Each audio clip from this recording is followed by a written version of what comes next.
రాజశేఖర రెడ్డి గారు 5 సంవత్సరాలే ముఖ్యమంత్రిగా ఉన్నారు. అయినా ఇంతమంది గుండెల్లో స్థానం సంపాదించుకున్నారు. అందుకే ఆయన బిడ్డ వస్తుంది అంటే నన్ను చూడ్డానికి మీరు వచ్చారు. 1 కాదు 2 కాదు, ఏ పథకం చేసినా రాజశేఖర రెడ్డి గారు అద్భుతంగానే చేసి చూపారు.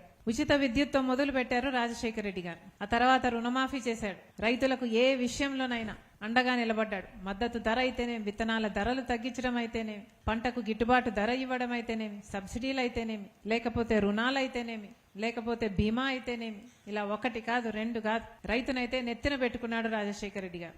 వ్యవసాయము పండగ అయింది ఆ రోజు. పేదవాళ్ళ గురించి ఎంతగానో ఆలోచన చేశాడు రాజశేఖర రెడ్డి గారు. పేదవాడికి జబ్బొస్తే అప్పుల పాలైపోతారు కదా అని రాజశేఖర రెడ్డి గారు పెద్ద మనసు చేసుకుని ఆలోచన చేస్తే పేదవాడు కూడా కార్పొరేట్ ఆసుపత్రికి వెళ్లి వైద్యం చేయించుకోగలగాలి అని రాజశేఖర రెడ్డి గారు ఆలోచన చేస్తే పుట్టిందే ఆరోగ్యశ్రీ. అలాంటిదే ఫీజు రీయింబర్స్మెంట్ 108. పేదవాళ్ళకి ఎంతో మంది, లక్షల మందికి పేదవాళ్ళకి ఇల్లులు కట్టించిన ఇందిరమ్మ ఇల్లు, పావలా వడ్డీకే మహిళలకు రుణాలు, ఇలా 1 కాదు 2 కాదు, ఏ పథకం తీసుకున్నా రాజశేఖర రెడ్డి గారు అద్భుతంగా అమలు చేసి చూపాడు.